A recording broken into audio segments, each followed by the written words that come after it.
for the Creighton Blue Jays, who fall 1 point short of reaching the Final Four.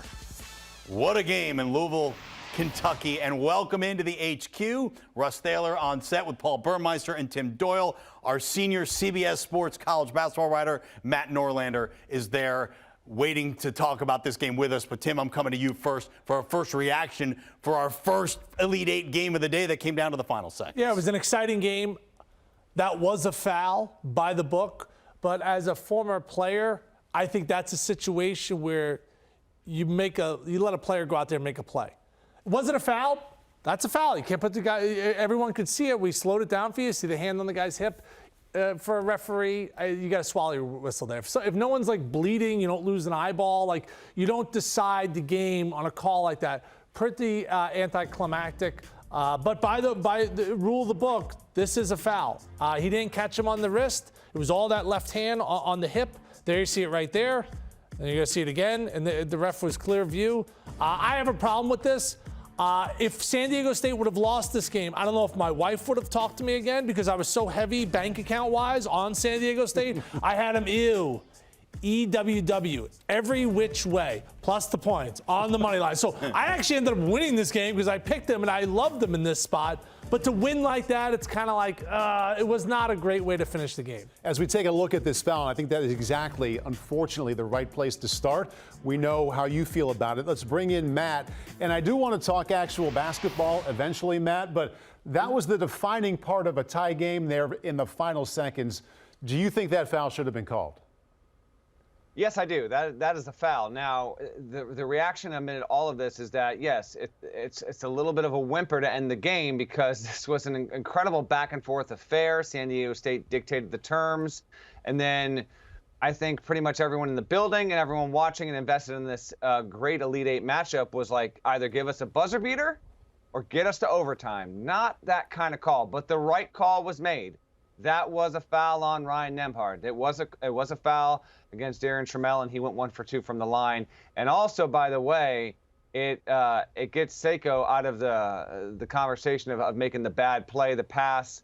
You never pass it toward your own basket. Shireman got the gift to even put the game in doubt there late, and so San Diego escapes. And now, they're heading to the Final Four for the first time in program history. The Mountain West is going as a conference represented for the first time in school history. And as we talk about this game, I just can't help but think about 2020. Kansas was the top team in the metrics. Dayton was the feel-good story. Guess what? San Diego State was also on pace to be a 1 seed that season. There was no NCAA tournament in 2020. And here are the Aztecs 3 years later getting a little bit of a redemptive tour heading down to Houston. All right, so let's talk basketball now. Tim, did this game play out in any way like you expected it to? Well, I think that San Diego State was feeling themselves in the first half. Let's not forget, they knocked off the #1 overall seed, Alabama, and they were like, well, if we could beat Alabama, we could beat everybody. And I thought their attention to detail, I thought their defensive energy, intensity in the first half was lacking. And we really zeroed in at halftime the first 4 minutes of the second half. Well, they opened up that first 4 minutes on a 6-0 run. They had an alley-oop dunk, and you could just see that intensity rise up. Creighton, they've had an outstanding year. They shot over 50% in the first half. But in the second half, guys, only 23 points. They took 17 threes, the Blue Jays. They only made 2. That's because San Diego State, their defense was the difference in the game. And let's give Brian Dutcher credit, because this needs to be mentioned early. He sat Matt Bradley.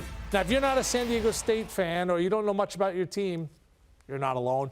I've called a few of their games this season. I was there in the arena when they clinched the Mountain West Championship. They only have one player that averages double digits. It's Matt Bradley. There's only one player in their roster that scored over 2,000 points in his career. It's Matt Bradley. So that takes a lot of you-know-what from Brian Dutcher to go, this is our best player, he's our go-to guy, but man, he is struggling. We're going to sit him. What an unbelievably tough decision that ended up being right. An amazing win. San Diego State has relied on experience. They've relied on their culture. They've relied on their defense. And in the second half, all of that came true. They were in trail mode for much of this game. They were chasing Creighton, who gained control early. They were leading for a large part of that second half. And if you're pulling for San Diego State, or if you're pulling for a close game, you're thinking something needs to change for the benefit of San Diego State. So, Matt, back to you. When they came back and tied and eventually won, What changed for the Aztec side that allowed them to go from we're pursuing Creighton to, okay, now we're beating them? All right, a few factors here. One, Ryan Nembhard started out well in the game, and then his influence dissipated as things went on. Ironically, he wound up being the player responsible for the ultimate result on the game's, I guess, penultimate play, because the ultimate play was the inbound that went off the hands of Kaluma there as time expired. You didn't see Kalkbrenner was a big-time force, but you didn't see him be as efficient. Lamont Butler kept coming and coming and coming. And look at what we have. Look at the final score on the screen right here. Yet again, San Diego State has held an opponent. I think coming into this, the average was 57 and change over its past seven games, I believe it was. Here we go, 56. For the 9th straight time, San Diego State has won a game decided by 5 points or fewer. This team is thriving under tension. It's really impressive. In fact, in a strange way, it resembles its next opponent, FAU, which also has thrived not just in this tournament, but this season under tension, under pressure. It doesn't rattle. It was a bit ugly. San Diego State wants to win ugly. Butler coming up big was certainly a key for them, because we thought Matt Bradley would have to be a bigger factor than he actually was in this game. He was not, but just rugged, defensive, at times ugly. I mean, how many missed dunks and layups were in this thing? 15, 16. It wasn't the most cosmetically appealing game, but that doesn't matter. When it comes to the NCAA tournament, and it comes to college basketball, it comes to this event, no matter the first round, the national title game, the Elite Eight, if it's close and compelling, we are gripped by it, whether the score's in the mid-50s or we got a race in the 80s here. San Diego State had this game exactly where it wanted it to be. Yes, there were mistakes on both sides, but ultimately the defense prevailed. And then it came down to a foul shot. It really did. Trammell missed the first one. He gathered himself, and he sank it.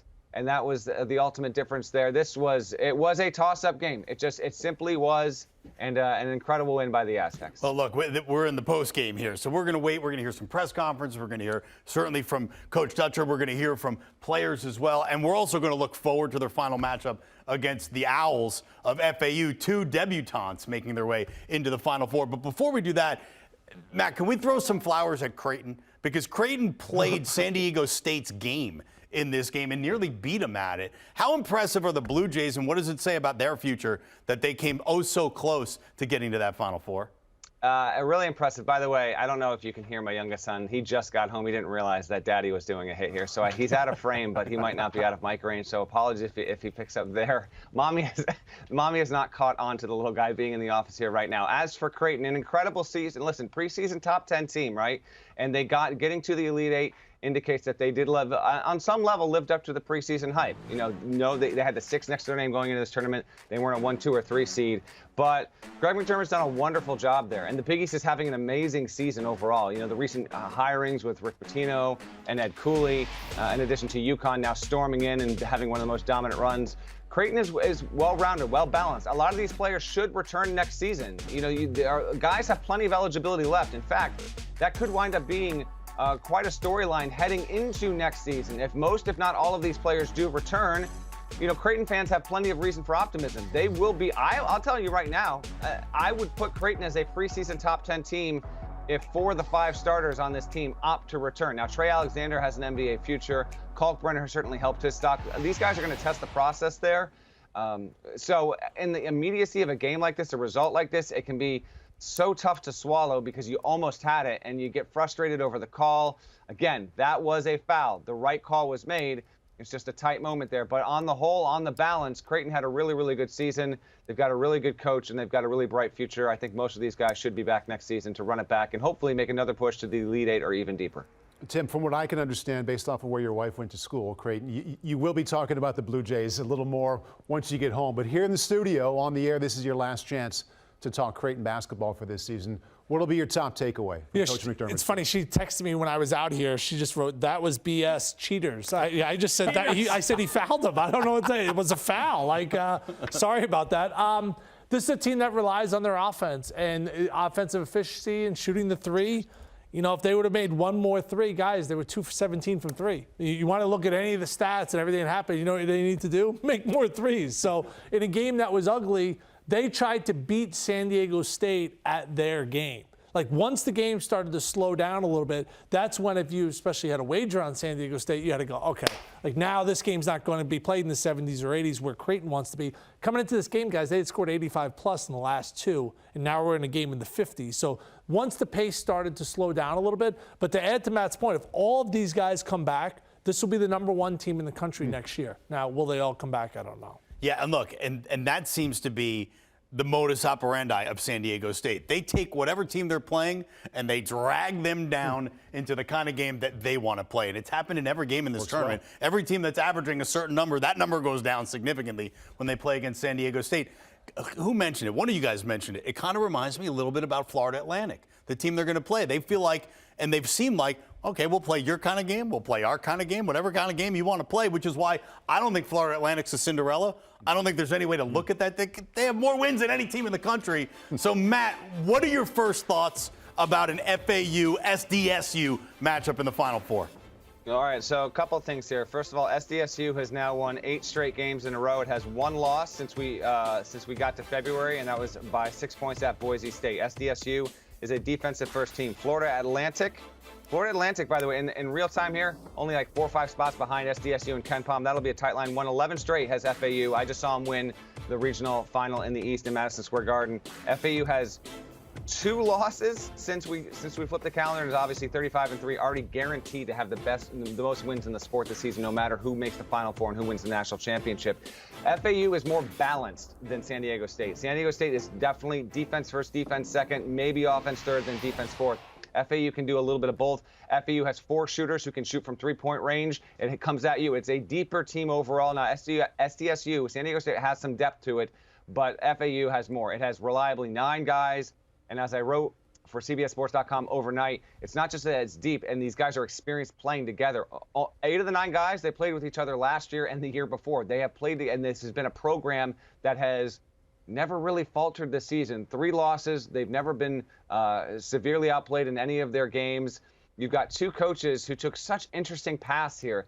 Dusty May started his basketball career on some level as a grad manager for Bobby Knight at Indiana. Never thought he'd be anything more than maybe a high school basketball coach. Doesn't come from a basketball family. And he has brought FAU to a place which is unbelievable. I mean, this program's only been D1 for 30 years and only made the tournament once 1 year prior to this. And now it's won 4 tournament games, the only tournament games it's ever won. They've got so much composure to them. It will be an interesting contrast. Meanwhile, Dutcher, also heading to his first Final Four, a former product under Steve Fisher. Remember, Steve Fisher was the coach who led Michigan to a Final Four on an interim basis back in 1989, and then he built up this program.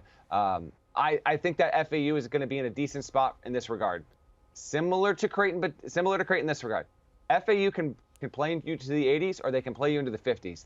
They are, as I wrote on Saturday night, they are malleable. Okay, they can adjust. If you want to change up the game, they will adjust. They fear nobody. This is so compelling. And guys, look at these logos. Look at these logos. We are not talking about a first round or a second round NCAA tournament game.